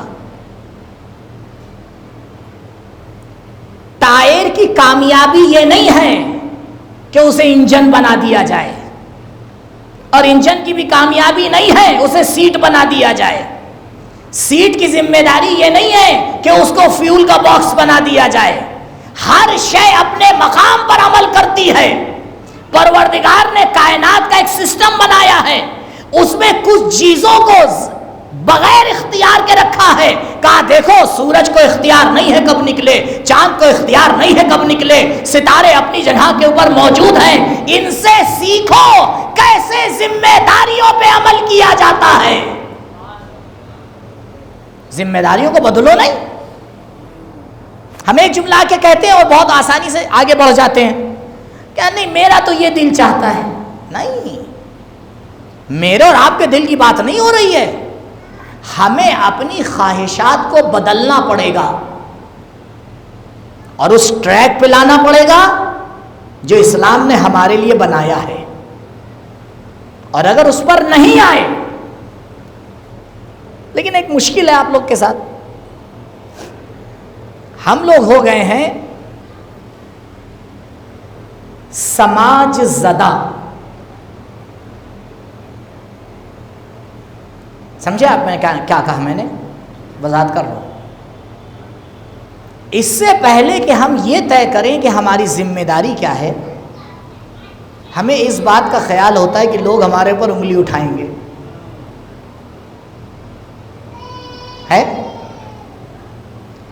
ہم اپنے چہرے کا نظام بگاڑ دیتے ہیں کیونکہ دوسرے انگلی اٹھائیں گے، ہم اپنے لباس پہننے کا اسٹائل بدل دیتے ہیں کیونکہ دوسرے انگلی اٹھائیں گے، ہم اپنے آداب بدل دیتے ہیں کیونکہ دوسرے انگلی اٹھائیں گے۔ بس میں ایک سوال آپ سے کروں گا، اگر کل پروردگار نے ہم سے اور آپ سے پوچھ لیا کہ یہ بتاؤ پبلک کے لیے جی رہے تھے یا پروردگار کے لیے جی رہے تھے، تو کیا جواب دیں گے؟ کیا جواب دیں گے بتائیے؟ اہم مسئلہ۔ خیر، عدالت پروردگار اہم موضوع، تو اس کا نتیجہ یہ نکلا کہ پروردگار نے جس شے کو جہاں خلق کیا ہے اور جیسے خلق کیا ہے اس سے بہتر ممکن نہیں، اس پہ ایمان لانا پڑے گا۔ اعتراض ہوا، ایک اعتراض اور جواب، کیونکہ آج میرے پاس وقت بھی کم ہے، ختم ہو چکا ہے تقریباً، بس ایک اعتراض اور جواب، انشاءاللہ باقی باتیں کل، کہ اگر خداوند متعال نے ہر شے کو عادلانہ طور پہ خلق کیا ہے تو پھر کائنات میں شر اور برائیاں کیوں ہیں؟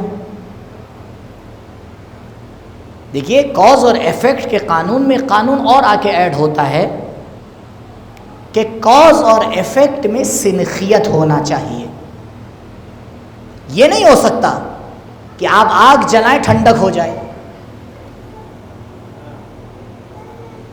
آپ روشنی کا بٹن دبائیں اندھیرا ہو جائے، نہیں ہوتا۔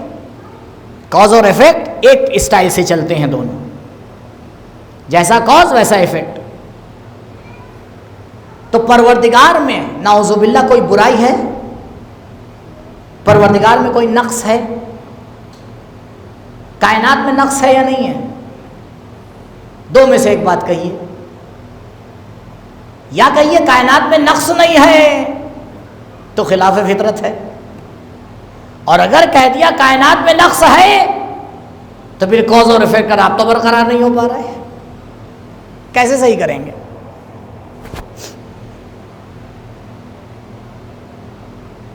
علماء نے بہت پیارا جواب دیا، لیکن ضرورت ہے کہ آپ چند سیکنڈ میرے ساتھ رہیں۔ زلزلہ آ رہا ہے، سیلاب آ رہا ہے، ایسی بیماریاں آ رہی ہیں جس پہ سینکڑوں لوگ ایک دن میں مرے جا رہے ہیں۔ چند ہی سال پہلے تو ہم نے تجربہ کیا ہے۔ یہ اچھائی ہے یا برائی ہے؟ اگر اچھائی کہیے گا تو دنیا ہنسنے لگتی ہے، اور اگر برائی کہیے گا تو خالق پہ انگلی اٹھنے لگتی ہے۔ مولا فرما رہے ہیں عدل یہ ہے اللہ تتہما، عدالت یہ کہ خدا کو متہم نہ کرنا۔ یہی چیز وجہ بنی کہ بعض فرقے دو خدا کے قائل ہو گئے. انہی نے کہا اچھائیوں کا خدا الگ ہے، برائیوں کا خدا الگ ہے، اور کہیں نہ کہیں ہم بھی اپنے دل ناداں میں اسے مانے بیٹھے ہیں. اور اگر نہیں مانے بیٹھے تو جواب دیجئے، کیونکہ لا حول ولا قوت الا باللہ، کائنات میں پتا پروردگار کی اجازت کے بغیر نہیں ہلتا. دو فاعل کام نہیں کر رہے ہیں، دو طاقتیں کام نہیں کر رہی ہیں، طاقت ایک ہے. تو اگر طاقت ایک ہے تو ایفیکٹ دو کیسے ہیں؟ اس کو سمجھنے کی سوال انشاءاللہ کلیئر ہو گیا. جواب پہ غور فرمائیے. علماء نے آ کے کہا جب پروردگار کسی شے کو خلق کرتا ہے تو عقلی اعتبار سے 5 آپشن ہیں، چھٹا نہیں ہے. کیا آپشن؟ 5 آپشن ہیں، چھٹا نہیں ہے. کیا ہے یہ آپشن؟ پہلا آپشن، یہ جو پروردگار اس شے کو خلق کر رہا ہے یہ صرف اور صرف اور صرف اچھی ہے، کوئی اس میں برائی کا پہلو نہیں ہے، 100% پازیٹو. یہ ایک آپشن. سیکنڈ آپشن، نہیں، یہ جو چیز خدا خلق کر رہا ہے یہ 100% نگیٹو ہے، بری ہے، کوئی اچھائی کا پہلو اس میں ہے ہی نہیں. تیسرا آپ کی سمجھ میں آ گیا ہوگا. تیسرا کیا ہوگا کہ بھئی اچھائی اور برائی دونوں کیا ہیں؟ ایکویل ہے، برابر ہے. اور میں نے کہا احتمال کتنے ہیں؟ ابھی تو 3 ہی ہوئے نا. 100% اچھائی، 100% برائی، 50% 50%. یہ ہو گئے 3. چوتھا، اچھائی زیادہ ہے، برائی کم ہے. اب زیادہ ہے، کتنی بھی زیادہ ہو کوئی فرق نہیں پڑتا. اچھائی زیادہ ہے، برائی کم. اور اس کا اپوزٹ کر دیجئے، برائی زیادہ ہے، اچھائی کم ہے. کیا ہو گئے؟ چھٹا بنائیے. صلوات پڑھیے پر محمد و آل محمد.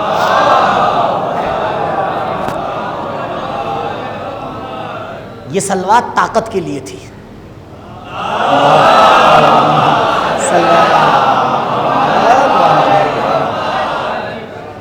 کیا ہوا؟ چھٹا بنا؟ نہیں، ایسے ہی نا میری بات مان لیجئے، غور کریے. ہو سکتا ہے آپ چھٹا بنا دے، بولی نہ بنا پائے ہو. ہم تو پہلے ہی سلنڈر ہو جاتے ہیں. علامہ طباطبائی نے کہہ دیا، بھائی ٹھیک ہے کہہ دیا تو وہی کہا ہے جو ہماری عقل سمجھ رہی ہے، کچھ اور کہہ دیا. چھٹا آپشن یہاں نہیں بن سکتا ہے ہی نہیں. 3 ہی آپشن، 5 ہی آپشن. 100% اچھائی، 100% برائی، ایکویل، اچھائی زیادہ، برائی زیادہ. کائنات میں اس میں سے 2 ایسے آپشن ہیں جو آپ کبھی تلاش ہی نہیں کر سکتے. ایک 100% برا ہو، نہیں ملے گا. اما زہر تو اتنا کام کا ہو گیا ہے آج کل کہ اتنے سے زہر کی قیمت ڈالروں میں ہوتی ہے. اما جسے آپ برا سمجھ رہے تھے اس سے آج تجارت کر کے گھر بنائے جا رہے ہیں. آپ دیکھ لیجئے، کوڑا، کیا کوڑا بکتا ہے یا نہیں؟ یہ کیا ہو رہا ہے؟ تو پتہ چلا کوڑا بھی کوڑا نہیں ہے. غور کیا آپ نے؟ یعنی اس میں بھی ایک اچھائی کا پہلو. اللہ اکبر. نبی پروردگار جناب موسیٰ علیہ السلام اس جگہ سے گزر رہے ہیں.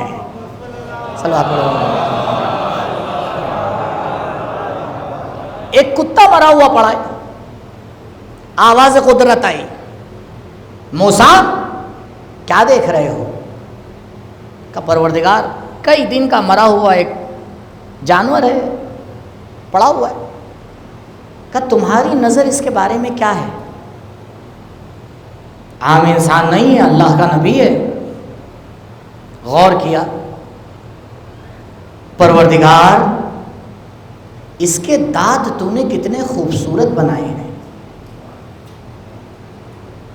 کتنے چمکتے ہوئے ہیں، کتنے نوکیلے ہیں۔ موسیٰ اگر اس سے ہٹ کے جواب دیتے تو نبوت سے ہٹا دیتا۔ یہ ہمارے اور آپ کے لیے درس ہے۔ اے انسان، کہاں برائیوں کو تلاش کرتا پھرتا ہے؟ کائنات میں 100% بری چیز ہے نہیں، بلکہ اس میں بھی پروردگار نے اچھا پہلو رکھا ہے۔ اب کائنات کی سب سے بری چیز، سوال پیش کروں گا، جواب آج نہیں، اگر توفیق ہوئی تو بعد میں انشاءاللہ۔ اما سب سے بری چیز شیطان، لیکن شیطان بھی 100% برا نہیں ہے۔ کیسے نہیں ہے؟ کل پرسوں انشاءاللہ جب بات آئے گی امتحان کی، ابتلا کی، تو وہاں بیان کروں گا، اگر یاد بھی رہا انشاءاللہ تو۔ اچھا، تو یہ آپشن نہیں ہے کائنات میں، اسے آپ تلاش ہی نہیں کر سکتے، ہے ہی نہیں۔ آئیے تو 5 میں سے کئے بچے؟ 4۔ چلیے دوسرا آپشن ڈیلیٹ کرتے ہیں۔ ایسا بھی نہیں ہے کائنات میں کہ برائی زیادہ ہو اچھائی کم ہو، یہ بھی نہیں ہے۔ اور ایک اور آپشن ڈیلیٹ کرنا پڑے گا کہ اچھائی اور برائی برابر ہو، یہ بھی نہیں ہے۔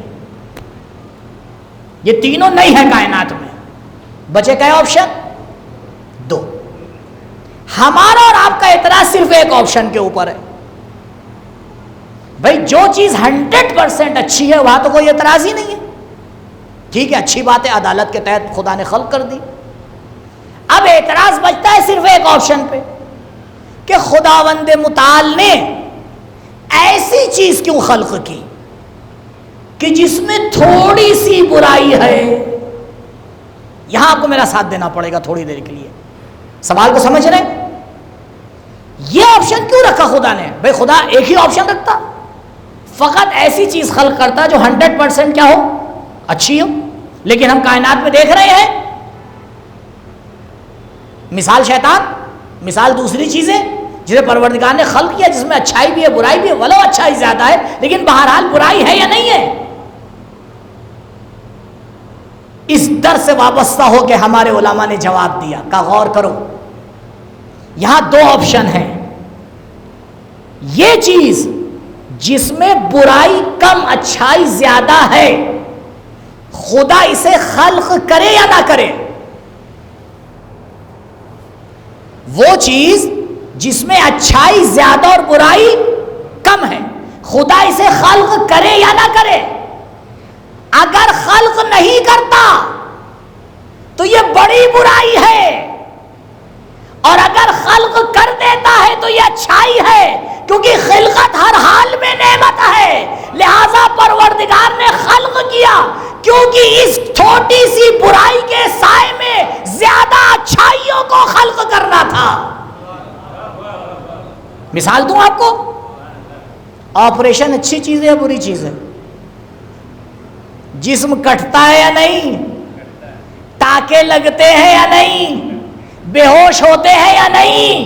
اتنی برائیاں، کہاں ماں قبلہ کیا بات کر رہے ہیں؟ ان برائیوں کے سائیڈ میں بہت بڑی اچھائی ہے، تو اس بڑی اچھائی کو حاصل کرنے کے لیے کچھ برائیوں کو خلق کیا جاتا ہے۔ اسے بری خلقت نہیں کہا جاتا ہے، اچھی خلقت کہا جاتا ہے۔ درود پڑھے بر محمد و آل محمد۔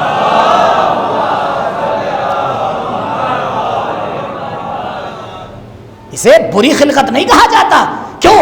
کیونکہ اگر اس زیادہ اچھائیوں کو حاصل کرنے کے لیے اس کے سائیڈ میں یہ کم برائیاں خلق نہ ہو تو یہ بڑی اچھائیاں ہاتھ سے چلی جائیں گی۔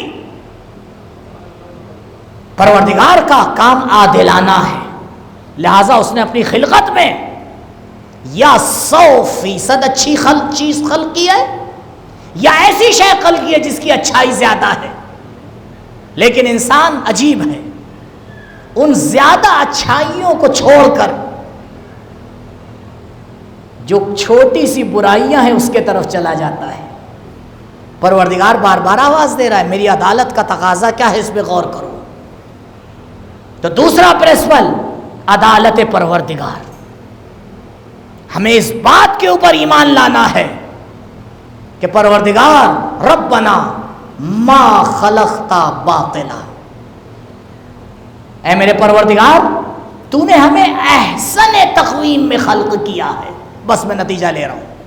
احسن کا مطلب، حسن کا مطلب آپ کے سامنے بتایا. احسن کہتے ہیں یعنی اس سے بہتر ممکن نہیں ہے.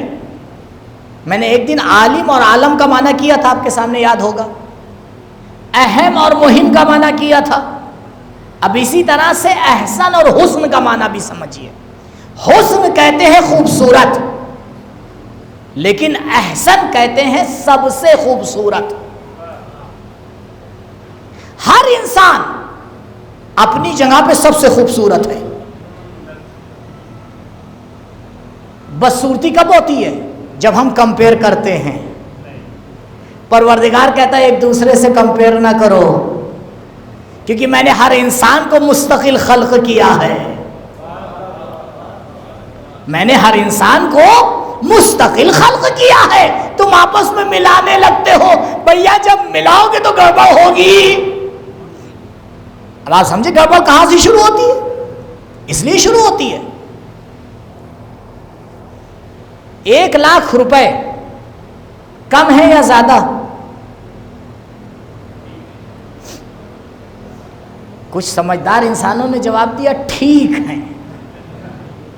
یہ میرا جواب ہی نہیں ہے قبلہ، میرا سوال یہ ہے کہ زیادہ ہے یا کم؟ ہاں، اب آپ کیا کریں گے؟ آپ کہیں گے قبلہ دیکھیے اس جواب میں تفصیل ہے. اگر 1,00,000 کو آپ 50,000 سے کمپیئر کر رہے ہیں تو زیادہ ہے، اور 1,00,000 کو اگر آپ 10,00,000 سے کمپیئر کر رہے ہیں تو کم ہے. تو پتا چلا کمی اور زیادتی کمپیریزن میں سمجھ میں آتی ہے، اپنی ذات میں کچھ نہیں ہے. تو بھیا کیوں کمپیئر کرتے ہو کہ کم اور زیادہ کی لڑائی نکلے؟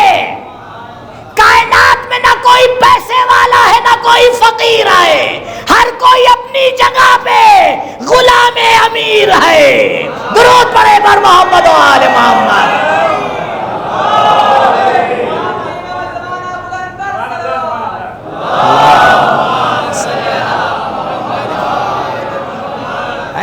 ہماری اسی میں زندگی ختم ہوئی جا رہی ہے. کل پچھلے سال تک تو 3 منزلیں تھیں، آج کی 4تھی بھی بنوا لی. اچھا بنوا لی تو آپ کا کیا ہو گیا؟ ارے آپ کو کیا پتا، ہم اوپر دیکھتے ہیں گردن میں درد ہو جاتا ہے. ہم تو نہ دیکھیے. ساری مصیبت یہی. پڑوس میں گاڑی آ گئی تب ہمارے کیا گھوڑا گاڑی آنا چاہیے. 24 انچ کا ٹی وی ہے، اب تو ہو ہی نہیں سکتا 28 والا لے کے آئیے، نہیں تو جا رہے ہیں اماں کے گھر.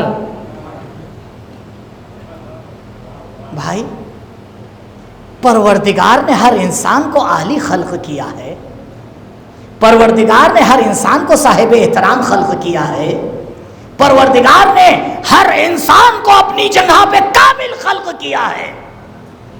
اسی لیے آپ مجھے بتائیے پہلی کلاس کا بچہ پہلے کلاس میں ناقص ہوتا ہے یا کامل؟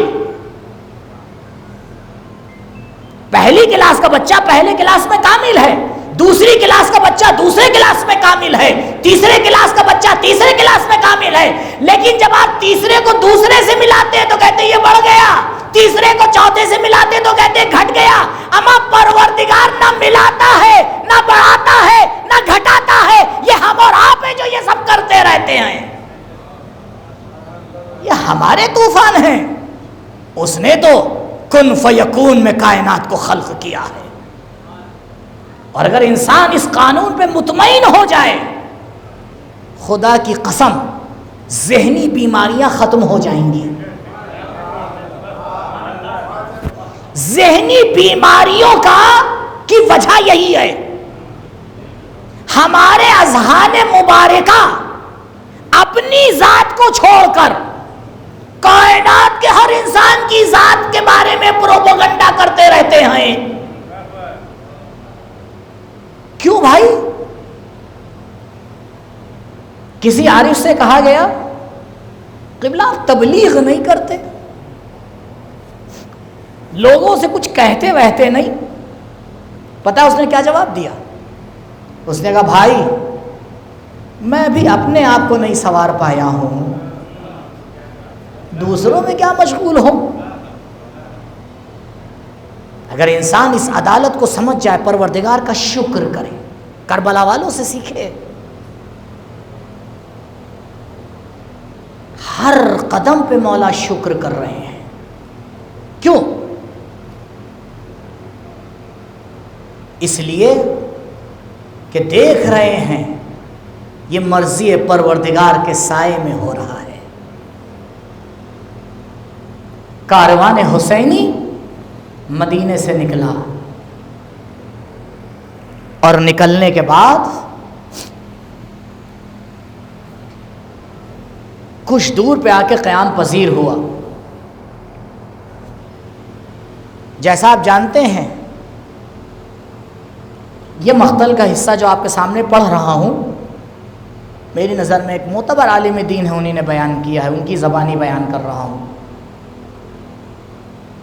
جناب عبداللہ ساتھ میں نہیں آئے تھے، لیکن ہاں اجازت دے دی تھی کہ حسین کی بہن ساتھ میں جائے. وہ فرماتے ہیں کہ جب یہ کارواں مدینے سے کچھ دور جا کے رکا، ابھی مکے نہیں پہنچا تھا، خبر ملی کہ جناب عبداللہ آئے ہیں.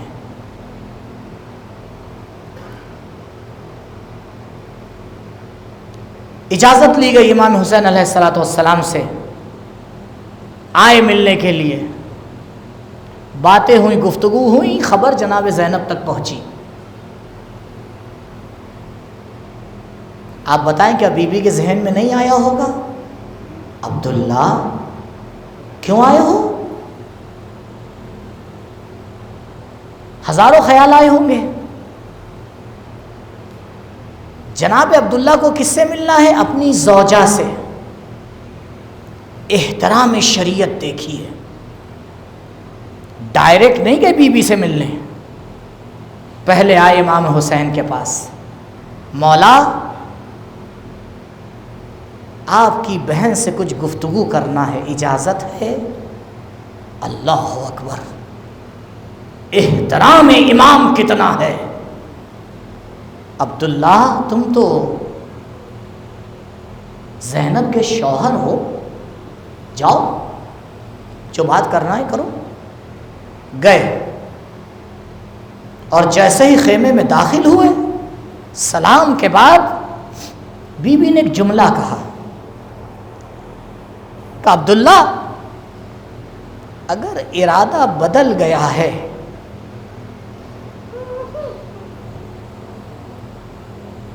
تو زینب کا زندہ جسم یہاں سے نہیں جائے گا. آپ نے تو مجھے اجازت دے دی تھی، اب کیوں آئے ہیں؟ بس جیسے ہی یہ فقرے بی بی نے ادا کیے، جناب عبداللہ نے سر جھکایا. بی بی میں آپ کو واپس لینے نہیں آیا ہوں. جب آپ مدینے سے نکلی اور میں آپ کے ساتھ نہیں آ پایا تو میں نے بڑا غور کیا کہ حسین کی مدد کیسے کروں. میری مجبوریاں اجازت نہیں دیتی ہیں کہ میں آپ کے ساتھ چلوں، لہٰذا میں نے فیصلہ لیا کہ یہ اپنے 2 گوہر ساتھ میں لے کے آؤں. آپ جا رہی ہیں نا، انہیں بھی اپنے ساتھ لیتی جائیے، اگر کہیں ضرورت پڑے تو عبداللہ کے نام پہ قربان کر دیجئے گا. اللہ اکبر. جذبہ ایثار عبداللہ آنے کے بعد ستاروں کو زینب کے حوالے کیا. عبداللہ ہاں اگر ضرورت پڑے گی تو یہ میرے بچے میرے بھائی سے بڑھ کر نہیں ہے، لیکن دعا کیجئے کہ خدا وہ دن نہ دکھائے کہ زینب کو یہ قربانی دینا پڑے. لیکن ہاتھ جوڑ کے کہوں گا بی بی یہ دعا مت مانگیے. جزاکم ربکم خیر الجزا.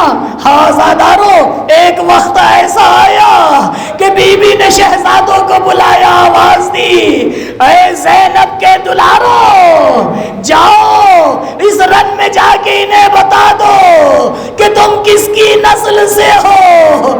آپ غور فرمائے یہ ننھے ننھے بچے جب گھوڑے پہ سوار ہوئے تو سن اتنا نہیں تھا کہ پیر رکاب پر پہنچتا.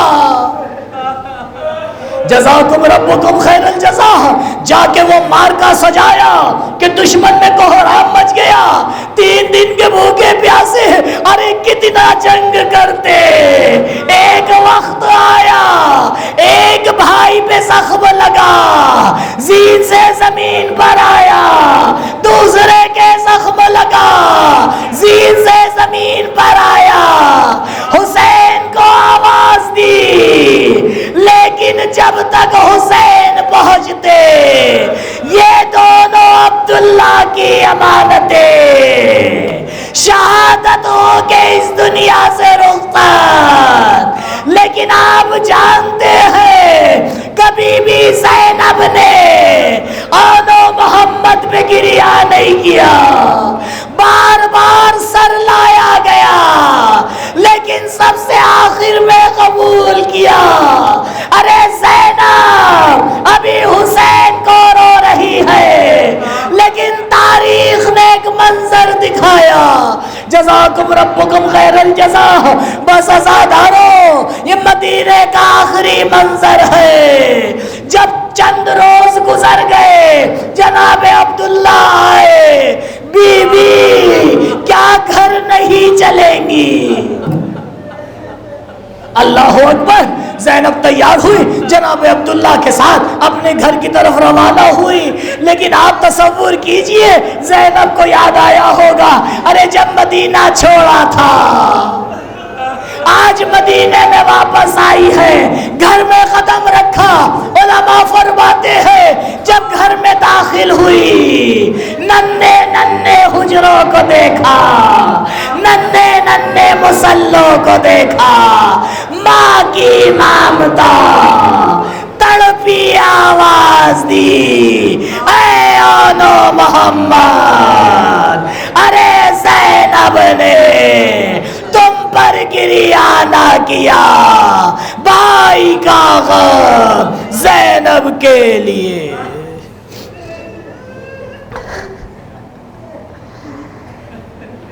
فَيَعْلَمَ الَّذِينَ ظَلَمُوا أَيَّ مُنْقَلَبٍ يَنْقَلِبُونَ إِنَّا لِلَّهِ وَإِنَّا إِلَيْهِ رَاجِعُونَ رِضًا بِقَضَائِهِ وَتَسْلِيمًا لِأَمْرِهِ لَا مَعْبُودَ سِوَاكَ يَا غِيَاثَ الْمُسْتَغِيثِينَ. بار الہ امام کے ظہور میں تعجیل فرما، ہمارا نام ان کے آوان و انصار میں شمار فرما. پرچم اسلام کو سر بلند فرما، پرچم کفر و نفاق کو سر نگوں فرما. میرے معبود تیری توحید کو ماننے والے اس دنیا میں جہاں جہاں بھی آباد ہیں ان کی جان مال عزت و آبرو کی محافظت فرما. جو بیمار ہیں ان کو شفائے عاجل و کامل عنایت فرما.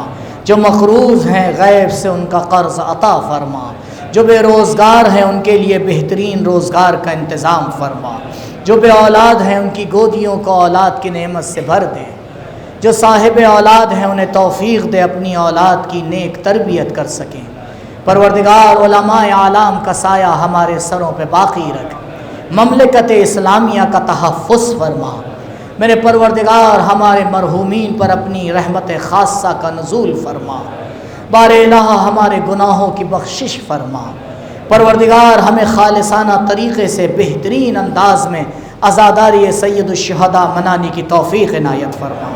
پروردگار محبت اہل بیت عزاداری سید الشہداء تا قیامت ہماری نسلوں میں باقی رکھ۔ پروردگار جب ہم اس دنیا سے جائیں ایک ہاتھ میں قرآن دوسرے میں دامن اہل بیت ہو۔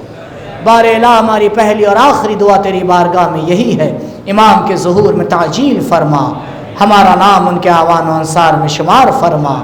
ربنا تقبل منا انکا انت السمیع العلیم۔ درود پڑھیں بر محمد و آل محمد۔